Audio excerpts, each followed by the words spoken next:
Everything in this universe, from the price of a diamond to the respect you command in a room, operates on a single, ruthless equation: the law of supply and demand. It is an immutable force. It does not care about your feelings, your intentions, or your moral character.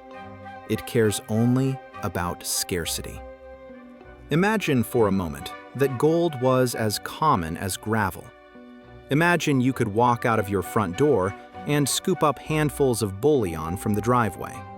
Would you wear it around your neck? Would nations hoard it in vaults? Would men kill for it? No. It would be worthless. It would be dirt. Gold is not valuable because it is shiny. It is valuable because it is hard to find. It is valuable because there is not enough of it to go around. Now look at the air you are breathing.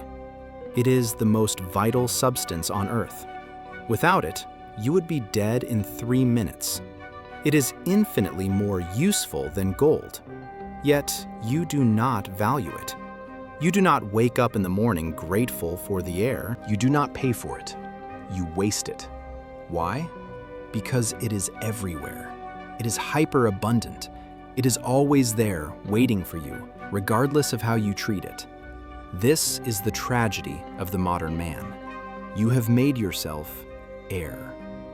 In your desperation to be liked, to be accepted, and to be a good person, you have flooded the market with your presence.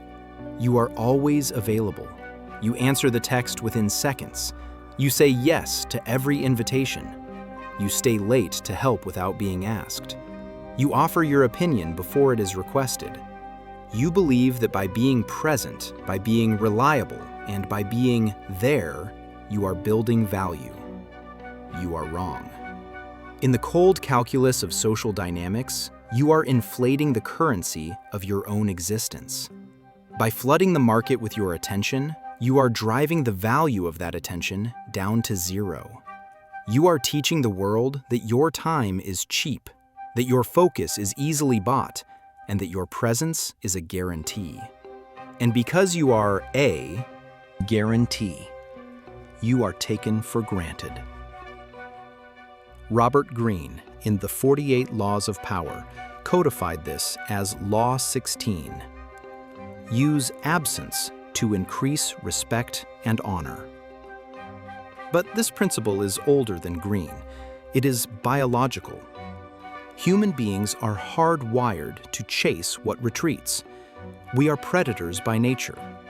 When a thing sits still, when it throws itself at our feet, we view it with suspicion or boredom. But when a thing withdraws, when it becomes elusive, our interest spikes. We want to know why it left. We want to know where it went. We want to possess it again, to reassure ourselves of our own power. Consider the sun. It is the source of all life. It brings warmth, light, and energy. But imagine if the sun never set. Imagine if it hung in the sky for 24 hours a day, scorching the earth, never allowing for the relief of darkness. We would not worship the sun. We would curse it. We would build roofs to hide from it. It is the cycle of the sun's absence, the night, that makes us long for the dawn.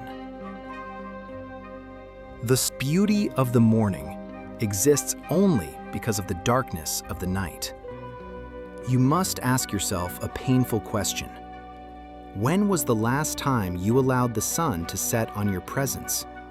When was the last time you allowed people to sit in the darkness of your absence and actually miss you?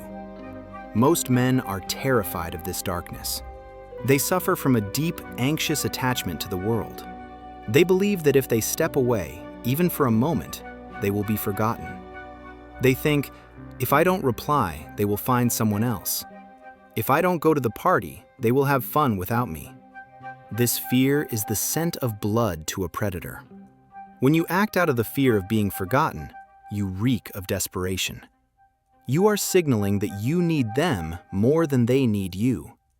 And in any negotiation, business, romantic, or social, the person who needs the other more holds zero power. You have likely felt this dynamic in your own life. Think of the friend who texts you incessantly, the colleague Who is always hovering at your desk, or the partner who requires constant reassurance. Do you feel a deep respect for them? Do you feel an urge to chase them? No. You feel a mild irritation. You feel a desire to push them away. You find yourself taking hours to reply to them, not because you are busy, but because you are exhausted by their surplus. Now think of the person who is scarce, the mentor who only has 15 minutes for a coffee, the lover who has a life outside of you, the friend who disappears for weeks on a mission and returns with stories. When their name pops up on your phone, you check it immediately. When they speak, you listen, because you do not know when they will speak again. Their supply is low, so their demand is high. This is the shift you must make.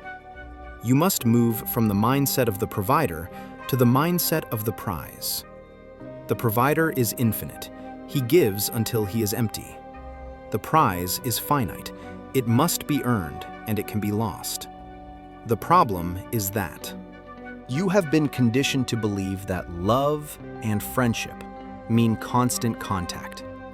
Society tells you that to be a good friend is to be an instant responder. This is a lie designed to turn you into a consumer of notifications. The truth is that respect requires distance. Familiarity breeds contempt. The more you are seen, the more common you appear. The more you speak, the less each word weighs. If you are always there, people have no room to idealize you. They see your flaws. They see your boredom. They see you scrolling on your phone. You become mundane. To reclaim your power, you must understand that your absence is not a punishment to others. It is a gift to yourself. It is the reclamation of your energy. It is the act of taking your gold off the street and putting it back in the vault. When you withdraw, you create a vacuum, and the laws of physics state that nature abhors a vacuum. When you pull back, people will lean in to fill the space you left behind. They will question, they will wonder, and ultimately, they will pursue. But you cannot fake this. You cannot simply sit in your room and pretend to be busy while staring at the wall, waiting for them to call. That is manipulation, and it is fragile. True absence comes from a life that is so rich, so driven by purpose, and so focused on higher goals that your unavailability is a side effect of your ambition. You are not hiding, you are ascending. And the higher you climb, the harder you are to reach. In the coming parts of this series, we will dissect exactly how to implement the art of absence without burning bridges.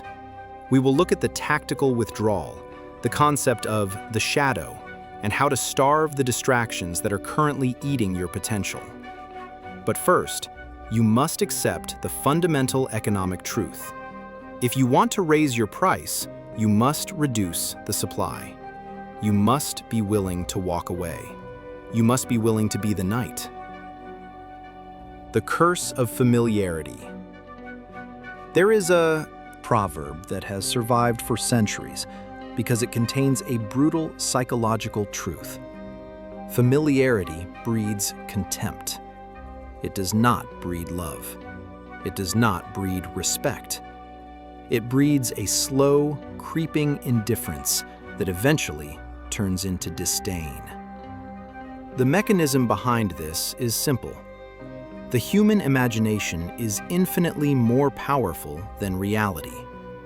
When you are absent, people cannot see your flaws. They cannot see your bad habits, your insecurities, or your mundane moments. In the absence of data, their mind fills in the blanks. And because the human mind craves heroes, they fill those blanks with an idealized version of you. They imagine you are busy doing important work. They imagine you are with high-value people. They construct a fantasy of who you are. But when you are always present, you kill the fantasy. You force them to witness the reality of your existence. They see you slouching on the couch. They hear you complain about the weather. They watch you scroll aimlessly through social media. You strip away the aura of mystery and replace it with the banality of the ordinary. You become human, all too human. And humans are not worshipped, they are tolerated. Consider the open book.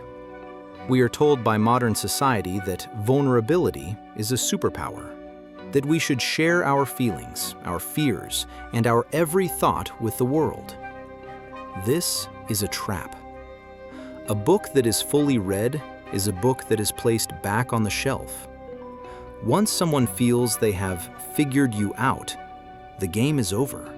The challenge is gone. You have become a solved puzzle. And nobody plays with a solved puzzle. They move on to a new one. To maintain power, you must remain a mystery.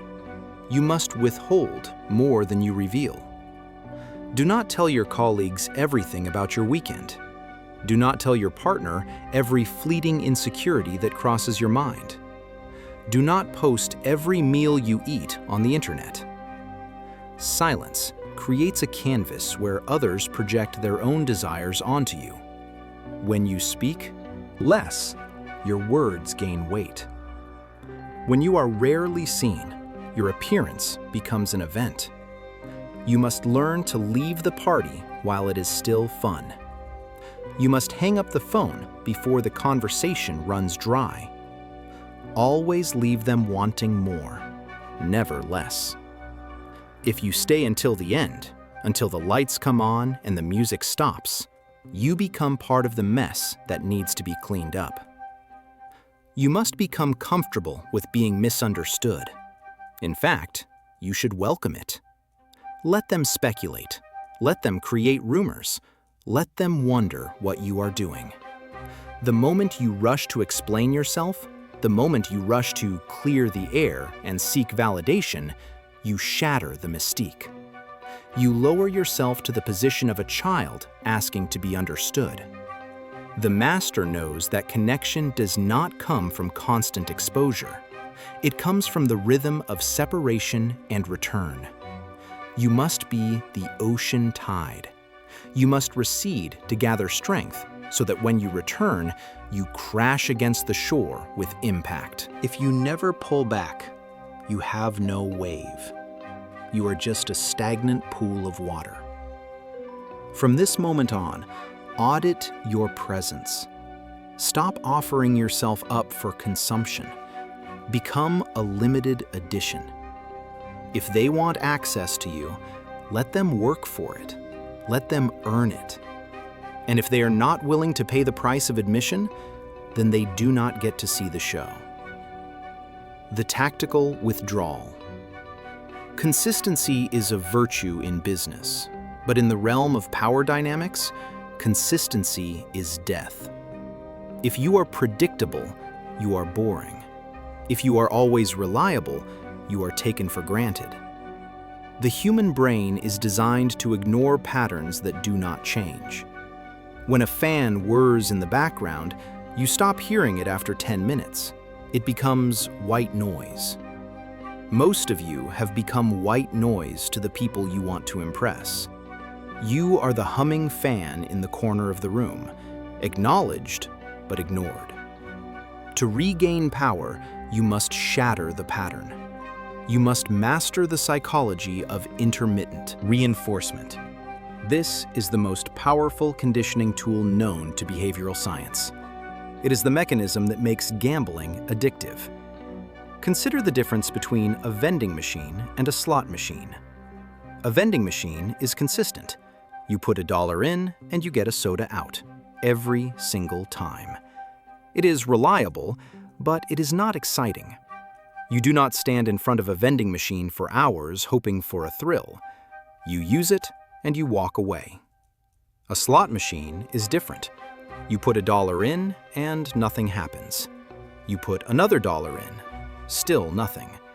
You put a third $1 in and suddenly lights flash and bells ring. You win. The brain releases a massive spike of dopamine, not because you won, but because you didn't know if you would win. The uncertainty creates the addiction. You are currently acting like a vending machine. People know exactly what to do to get your attention. They send a text, you reply. They ask for a favor, you say yes. You are operating on a fixed reward schedule. You are training them to be bored by you. You must become the slot machine. You must switch to a variable reward schedule. This means that your validation, your time, and your attention are no longer guaranteed. Just because they text you does not mean you text back immediately. Just because they invite you does not mean you go. This is the tactical withdrawal. It is not about being mean, it is about being unpredictable. If you usually reply within 5 minutes, wait 5 hours. If you usually spend every Saturday with them, disappear for a weekend without a detailed explanation. Simply say, I have plans. When you break the pattern, you cause a pattern interrupt in their brain. They will instinctively panic. They will think, is he mad? Did I do something wrong? Is he with someone else? Suddenly, you are no longer the background noise. You are the focus of their mental movie. They are thinking about you, analyzing your behavior, and wondering where you are. By withdrawing, you force them to invest energy into chasing you. And the more energy they invest, the more valuable you become to them. This is the sunk cost fallacy. We value what we work for. If your attention is free, it is worthless. If your attention must be earned, it is priceless. Do not announce your withdrawal. This is a critical mistake. Do not send a dramatic text saying, I need some space, or I'm taking a break from social media. That is a plea for attention. That is weakness screaming to be heard. The king does not announce his departure. He simply leaves. True power is silent.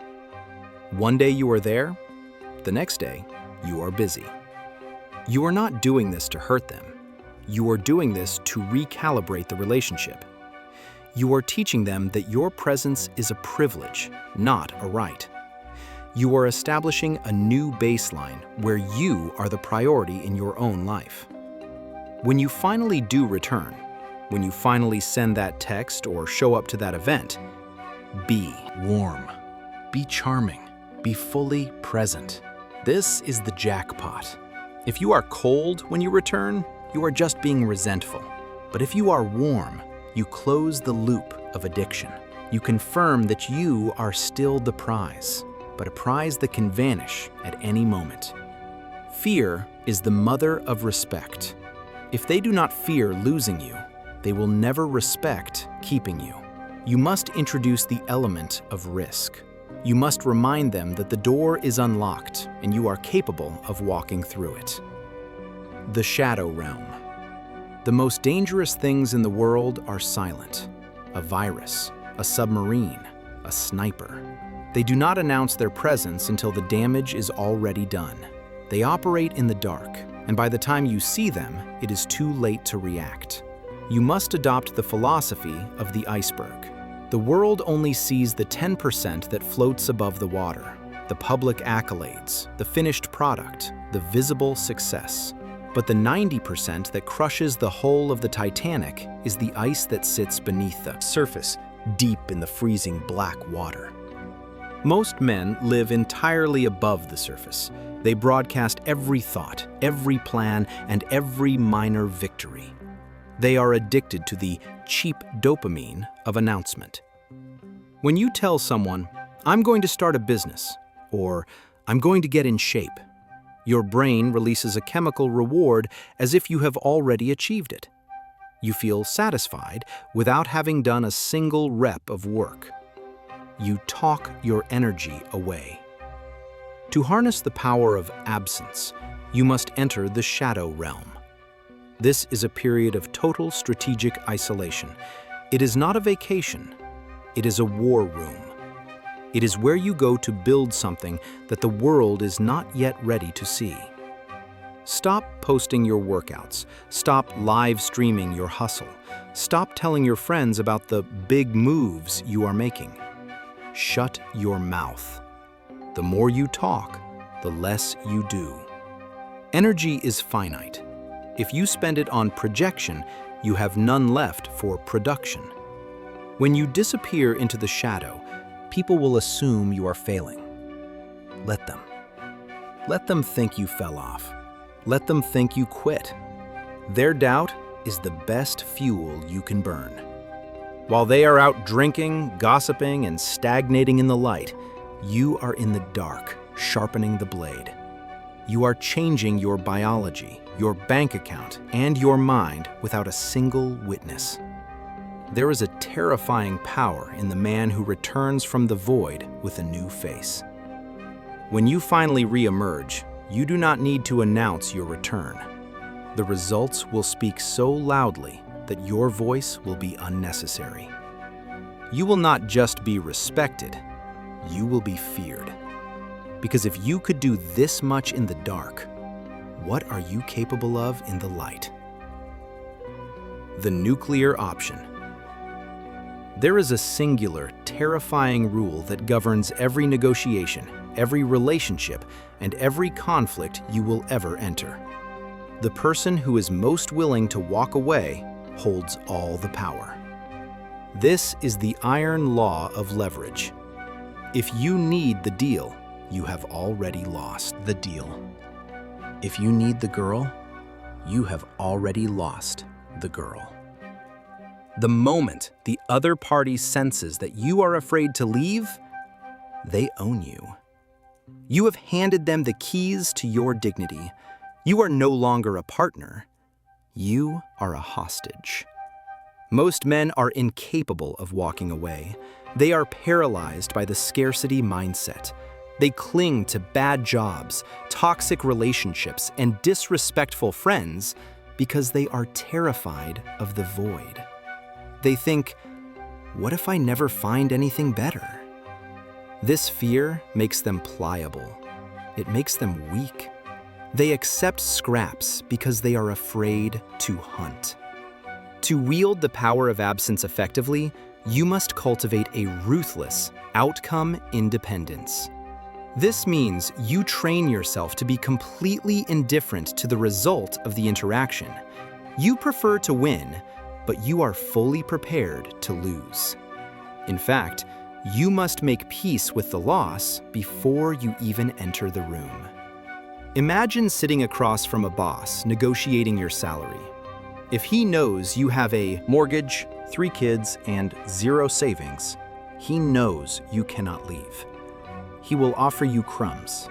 But if he looks in your eyes and sees a man who has options, a man who has savings, and a man who is psychologically ready to pack his desk and walk out the door within 5 minutes, the dynamic shifts.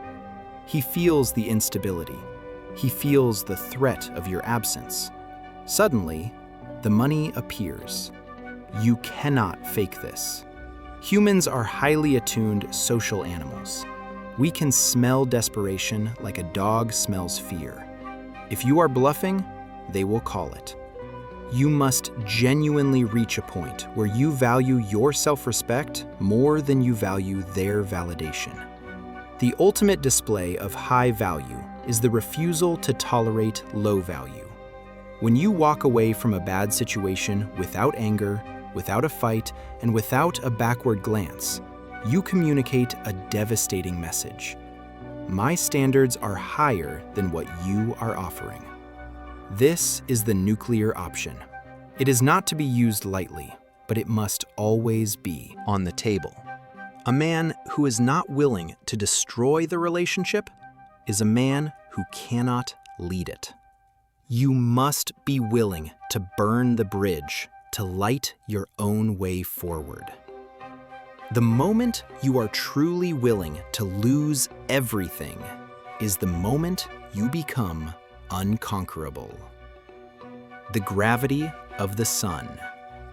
The sun does not chase the planets. It does not beg the Earth to orbit it. It simply exists. It burns with such intensity, such mass, and such gravity that the planets have no choice but to revolve around it. This is the final state of the master. You must stop being the satellite, endlessly circling the lives of others, looking for warmth.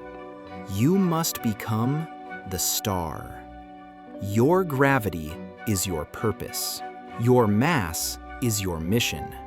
When you stop chasing the world and start building your own, the physics of your social reality flip. There is a paradox at the heart of desire. You only get what you stop needing. As long as you are desperate for their attention, you will never have it. It is like trying to catch water in your hands. The harder you squeeze, the more it slips through your fingers. But the moment you open your hands, the moment you turn your back to focus on your own ascent, they will scramble to follow you. This is not a trick. You cannot fake this gravity. It comes from a life that is truly full. If you build a beautiful garden, you do not need to chase butterflies with a net. They will come to you. And if they don't, you still have a beautiful garden.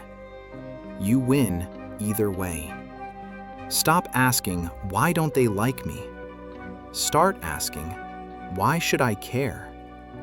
When you are truly content in your own solitude, when your validation comes from the mirror and not the crowd, you become magnetic. Walk your path. Let them catch up if they can. Be the prize.